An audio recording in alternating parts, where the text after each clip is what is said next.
Okay, you gotta wonder what do they get out of this, right?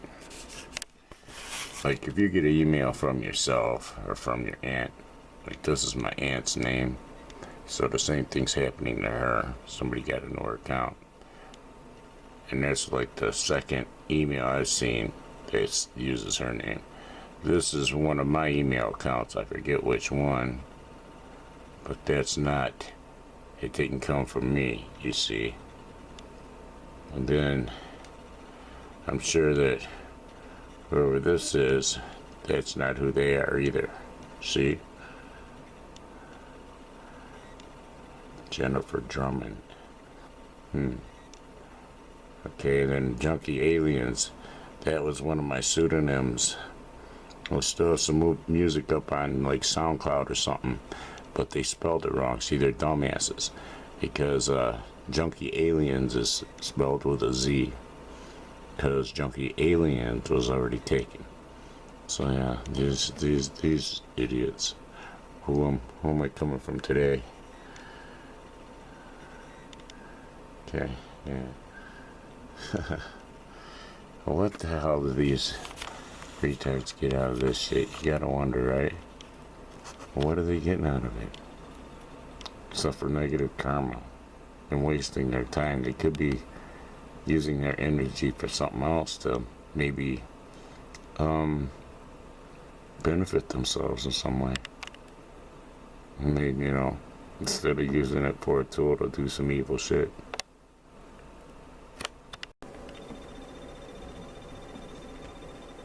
This is on an outlet for sports. Why are they saying these things, Exactly.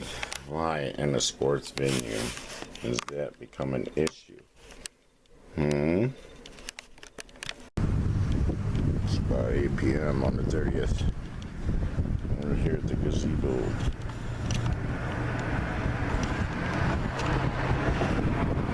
What he sees. It's a big dog. I want to snatch him up.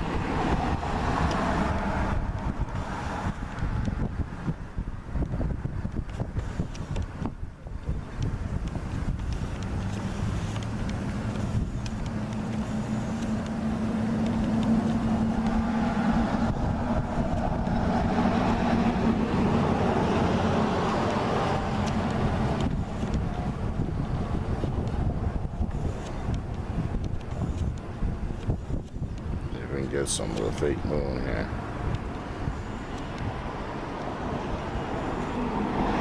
You must have a few of these things out there for there to be one around the other side of the world at night or whatever, however it's nighttime.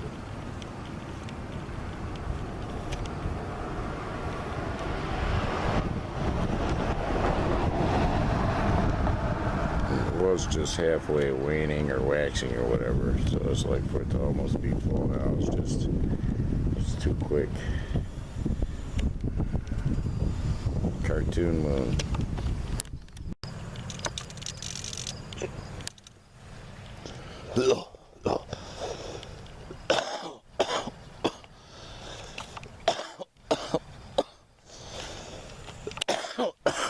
I love vaping in public. It's 8:25 p.m. on the 30th of July.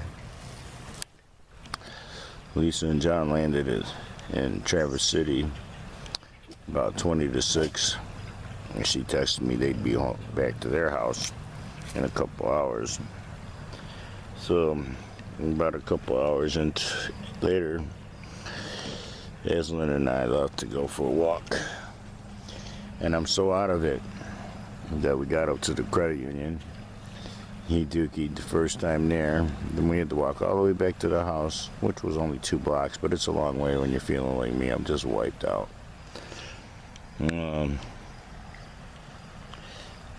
So we walked back to see if I locked the door or if I shut the door. I'm sure if I shut it, it's locked. So I saw it was shut. The door we came out of. So we're here at the wealthy spot. And it's the evening. It's starting to cool off. There's people out, and there's kids over on that schoolyard over there. When we were over on the loop, I'm sure they couldn't see him, but they could probably see the sun hitting me as I was walking. Just I thought I saw one of the little kids point over at me. Yeah, so they probably don't have no clue that I had a little dog with me because he was down, like, you can't see him below the bush line.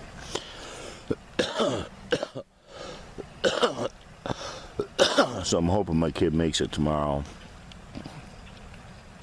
Because, well, I probably do have enough vape to last through tomorrow, too. Especially if I don't smoke as heavy as I did today. I smoked today till I just about knocked myself out this afternoon. I don't know if it was the vape or if I was just, you know, if it's like my illness, but I like laid down on the couch and then I decided, well, I'm getting hungry and I don't want to be monopolizing the kitchen when they get back, you know, just getting back after their honeymoon. That's kind of why I wanted to, like, be gone when I got back. So, like, hey, because, well, the last thing you want when you come back from your honeymoon with your wife is for her ex-husband to be there, right? So I figure if they could come back to their house and I'm not in it, then, you know. And then I made the place better. They can run the water indefinitely in the kitchen sink now. It's not gonna, like, it's not slow to drain and nothing like that. It's fast like all the rest of the drains. Probably the fastest drain in the house now. So I'm out for cigarettes, but tomorrow my check hits. I just gotta manipulate a way to get them. And I guess tomorrow I gotta, like, get into my room and stuff, all that. I'm looking forward to just being done with that for a while. You know, it'll be a month before I have to move stuff.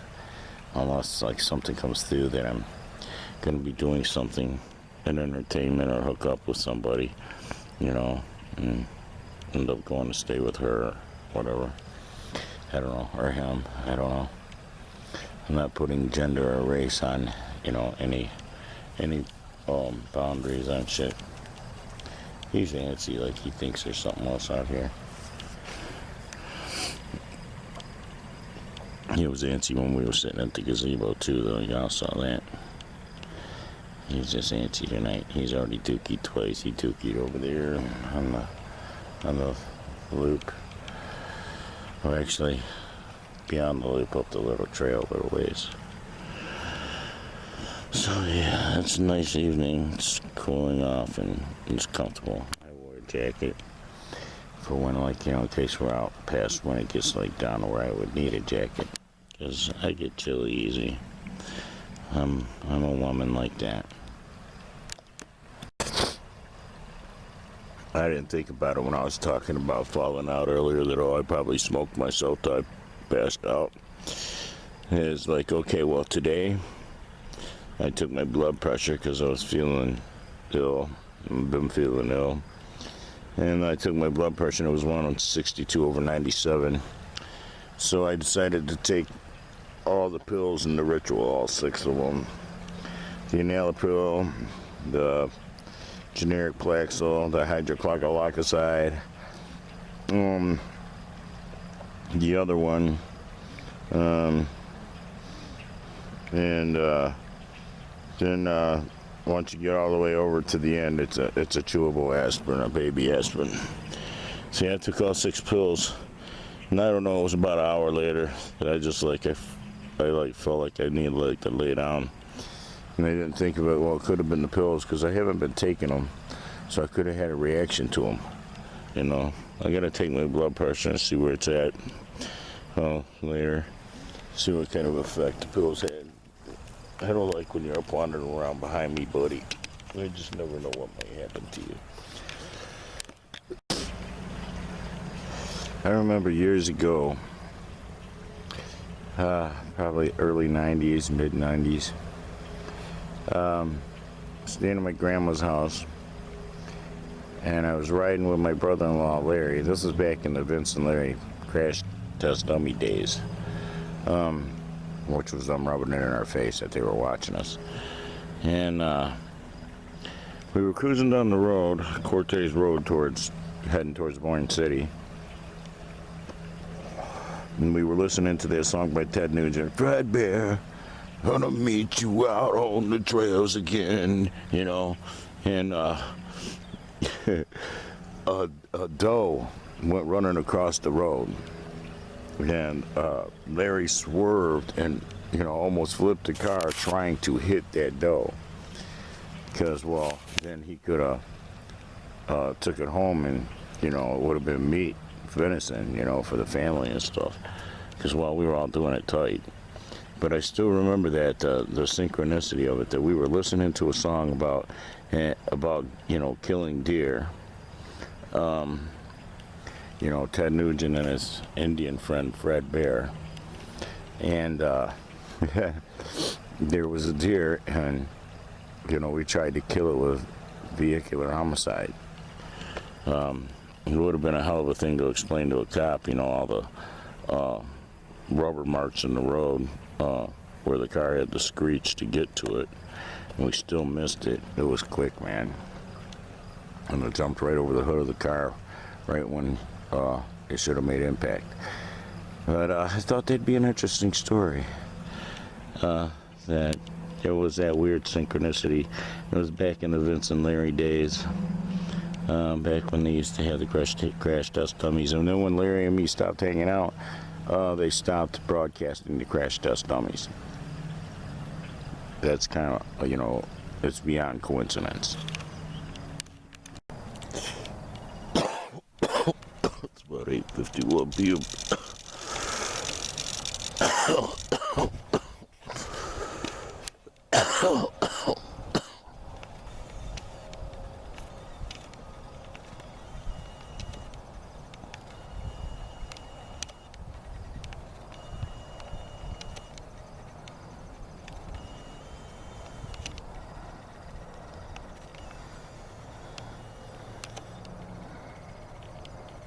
I hate little kids.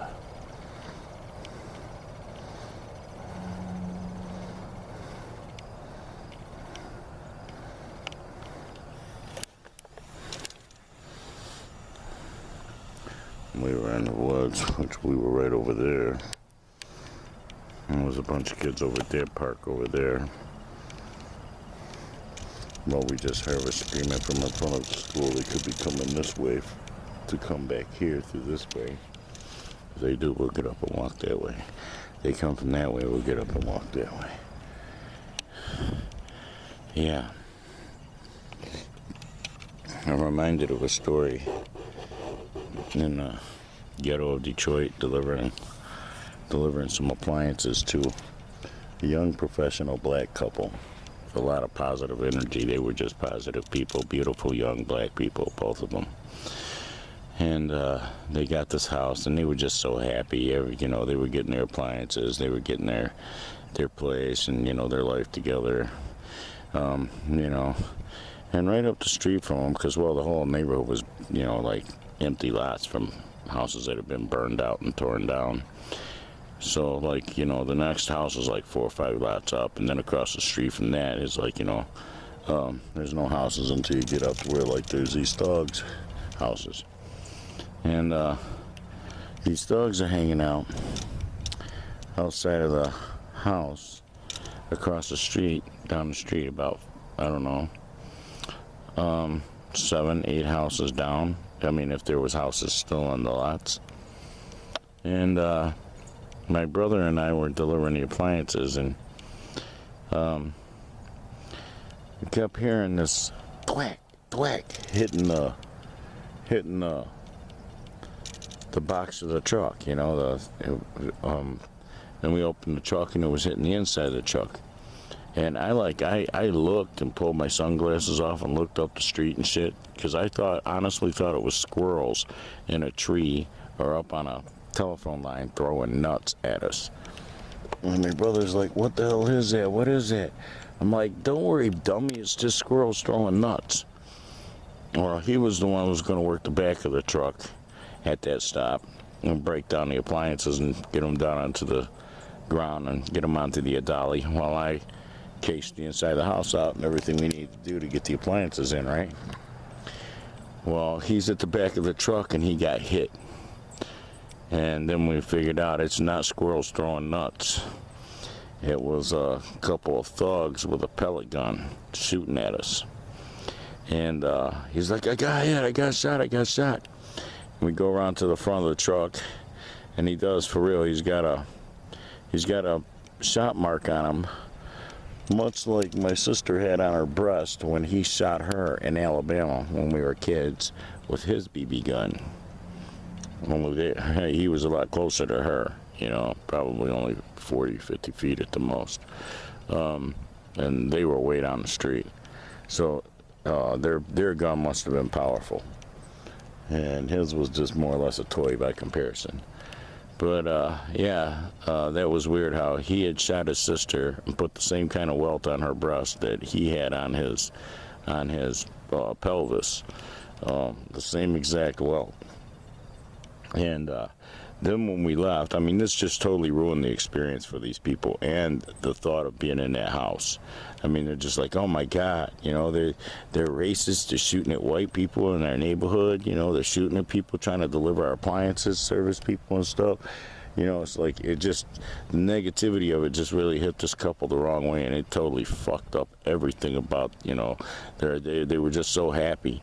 You know, but it did put them on alert. Hey, well, these are motherfuckers that, you know, they're going to be down here stealing your car and trying to rape your woman, you know, all kinds of shit. They're going to try and gank you in every way possible. Busting in your house.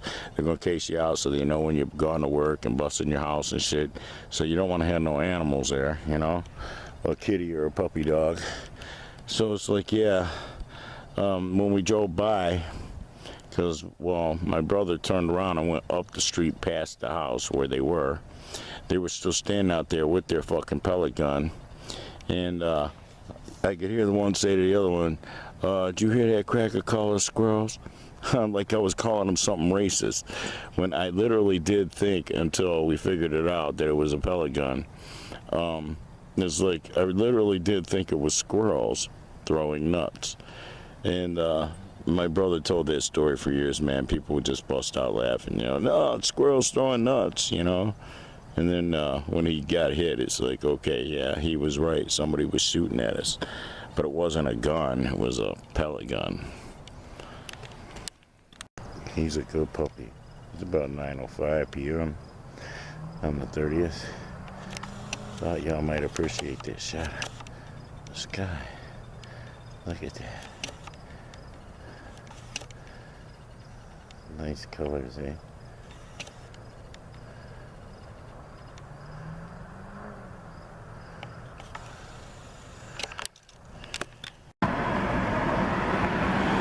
It's 9:31 p.m. now.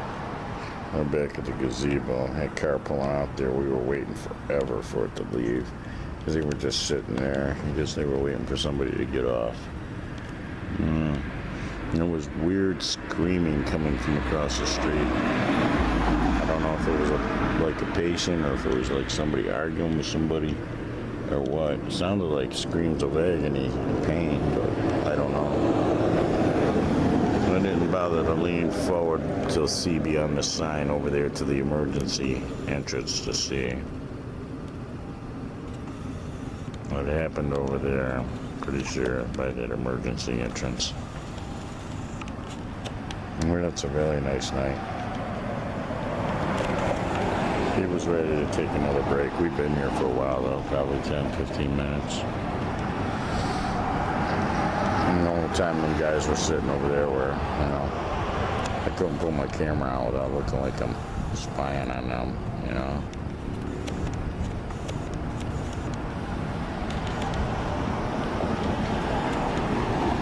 See how you can't get in close on those things.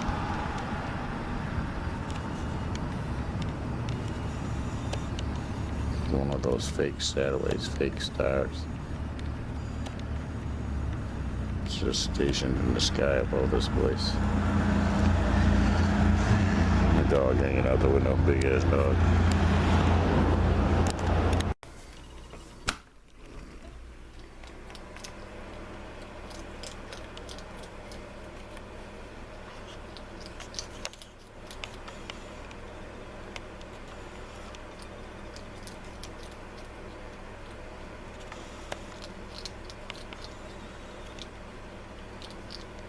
Little baby skunk.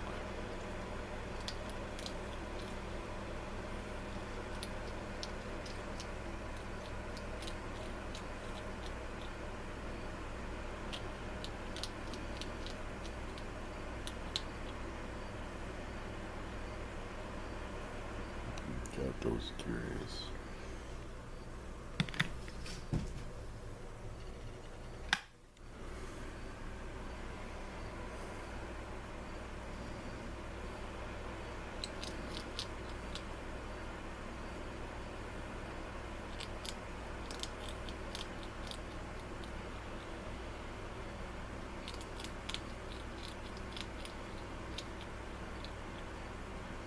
I opened the door wide open because there wasn't no keys over here by the door.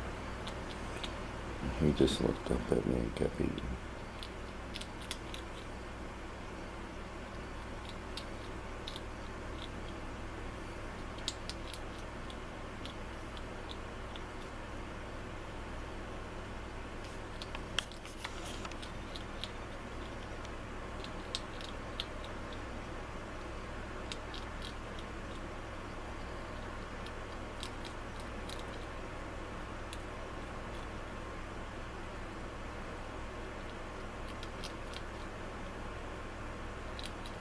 Hungry little fucker.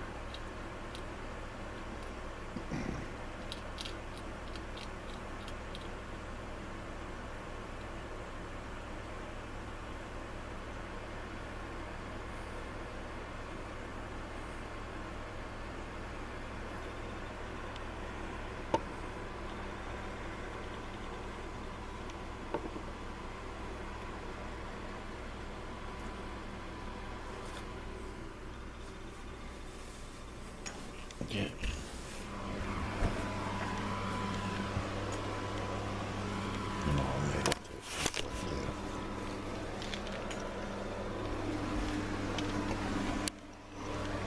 Kicked off like a bad out of hell.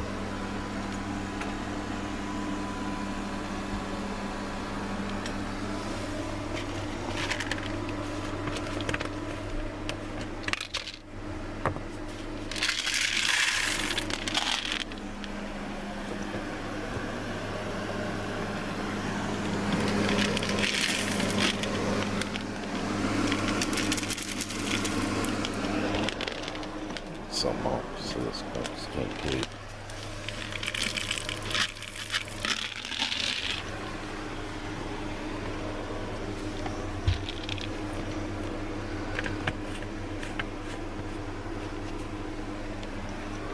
I put some in the garage on the floor.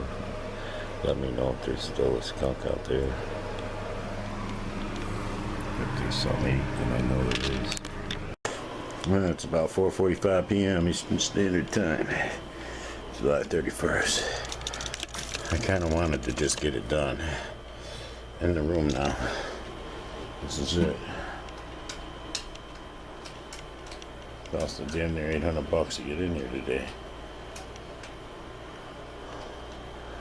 It's not nice like that one up there. It's like 24. Got my stuff here.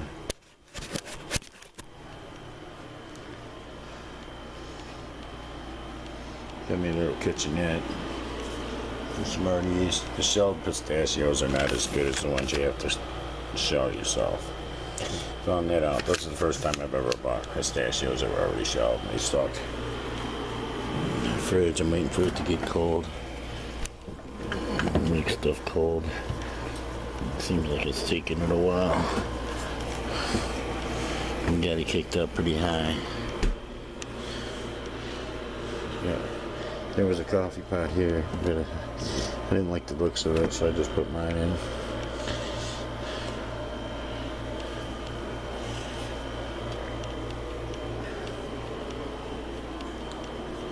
There's no tub.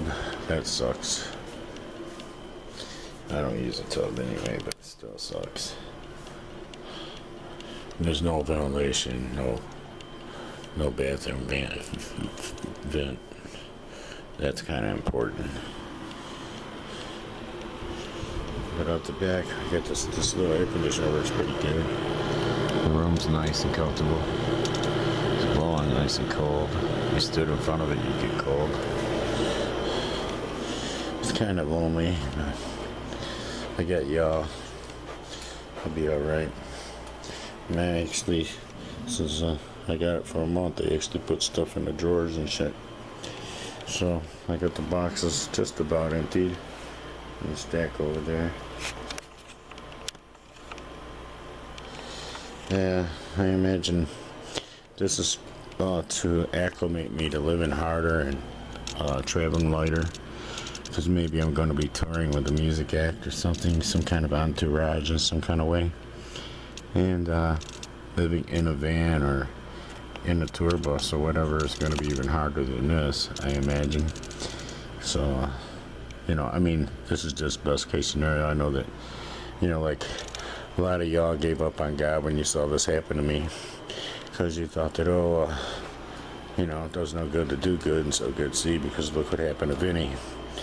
But what if I'm being promoted, and this is part of it, as I have to be acclimated to what my new life is going to be, because, well, I'm not just going to be given, you know, handed something, you know, not from God, maybe from the ancient AI, Satan, I might be handed a lotto win, but from God, I wouldn't be handed something just where, like, you know, I don't have to be productive to maintain it, you see, because he has the mentality that you have to sow and keep sowing if you want to keep reaping, keep harvesting. So yeah, it's kind of a pretty place. Nice, pretty flowers.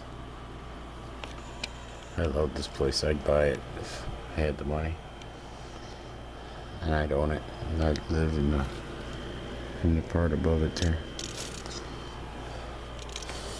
Yeah, van don't look too bad from this side. Yeah, it's the other side though. It's like, oh God. But God can get me a new van eventually. A new one that'll be better than the one I had. Maybe a couple of them. I actually need a couple of them.